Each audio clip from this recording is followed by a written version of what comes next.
Computer hardware है ना। तो सबसे पहले ये आती है, इसको बोलते हैं क्या, SSD 128 GB है ना। ये होता है प्रोसेसर फ़ैन, और ये होता है प्रोसेसर कूलिंग के लिए, प्रोसेसर के लिए जाता है। तो प्रोसेसर को ये ठंडक देता है और प्रोसेसर यहाँ पे कूल रहता है, ठंडा रहता है। इसको बोलते हैं हीट सिंक। ये हीट सिंक जो गर्मी होती है मदरबोर्ड के अंदर उसको एब्ज़ॉर्ब कर लेता है, हीट को एब्ज़ॉर्ब कर लेता है, और मदरबोर्ड के अंदर जितनी भी हीट है उसको एब्ज़ॉर्ब करके यहाँ पे कूलिंग बनाता है। ये है CMOS बैटरी कंप्यूटर के पूरे अंदर जितने भी बायोस का सेटअप होता है वो सारे के सारे इसको कंट्रोल करता है। जैसे कंप्यूटर की डेट हो गया, टाइम हो गया, उन सबको मैनेज कर लेता है।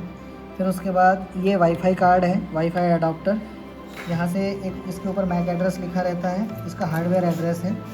फिर ये USB के स्लॉट्स हैं, USB के स्लॉट्स। उसके बाद आगे चलें तो ये हो जाती है रैम। ठीक है, ये रैम के 2 स्लॉट हैं, रैम 2, एक सिम होता है, एक डिम होता है। ये डिम स्लॉट लगे हुए हैं। अगर इसको हम यहाँ पर जूम करें, यहाँ पे डिम लिखा रहता है, यहाँ पर ये डिम लिखा हुआ है। तो ये डिम हो गया, ये डिम हो गया। तो ये हो गई आपकी रैम के एक स्लॉट। और एक्सपेंशन स्लॉट होता है, अगर रैम को अगर बढ़ाना है तो 8 GB रैम अभी लगी हुई है, अगर मुझे 16 GB करना है तो 16 GB और एक्सटेंड कर देंगे तो यहाँ पे एक और रैम लग जाएगी। इसको खोलने का तरीका होता है, जैसे कंप्यूटर में कभी डिस्प्ले नहीं आता है तो खोलने का तरीका क्या होता है, यहाँ से हमने ये वाला जो जैक है इसको थोड़ा सा साइड किया और यहाँ से भी इसको ऐसा साइड किया तो ये ऑटोमेटिकली ऊपर आ जाती है। ठीक है, फिर हम इसको स्पोर्ट में भी डाल सकते हैं, स्पोर्ट में डाल के और चेंज करके और यहाँ से इसको प्रेस करेंगे तो ये ऑटोमेटिक लॉक हो जाएगी।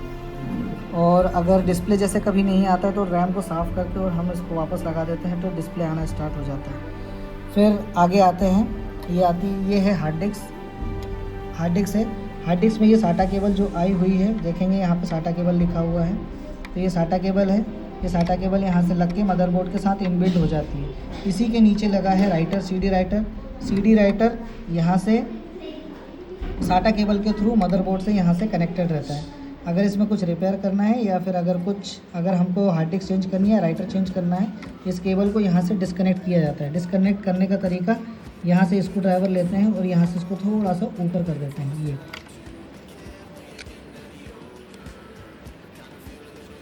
इसको थोड़ा सा ऊपर कर देंगे यहाँ से तो ये क्लिप खुल जाती है और यहाँ से हम उसको खींच के निकाल सकते हैं। और अगर वापस लगाना है तो हमने इसको निकाल के वापस यहाँ पे लगाया और लगाने के बाद ये क्लिप है, क्लिप को वापस डाउन कर दो तो ये लग जाता है यहाँ पे।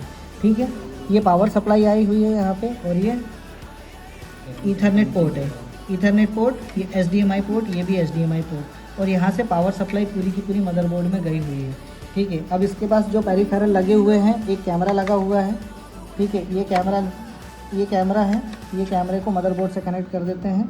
तो मदरबोर्ड से ये जो उसके टीथ लगे हुए हैं नीचे, ये सीधे प्रोसेसर को कमांड देते हैं। जब हम ऑपरेटिंग सिस्टम में कैमरा टाइप करते हैं कैमरा खोलने के लिए तो ये ऊपर हो जाता है और फिर उसको हम अपना यहाँ पे कोई भी चित्र या फिर वीडियो कॉन्फ्रेंस वगैरह ऑर्गेनाइज यहाँ से कर सकते हैं। ठीक है, तो ये हो गया मदरबोर्ड, ये उसके पेरिफेरल डिवाइस। रैम के अंदर जो स्लॉट होते हैं इसको क्या बोलते हैं हम, PCI स्लॉट बोलते हैं। ये कौन से स्लॉट होते हैं, इन स्लॉट को PCI स्लॉट होते हैं। ठीक है, पेरिफेरल कंपोनेंट इंटरफेस। और फिर जब अगर रैम लगाना है या फिर अगर और कोई डिवाइस भी अगर लगाना है तो हम यहाँ से लगा सकते हैं। ठीक है, इसको लगाने का तरीका मैंने पहले ही बता दिया, ऐसे करके इसको लगा दिया जाता है। ठीक है, तो ये हो गए इसके हार्डवेयर कंपोनेंट। ठीक है,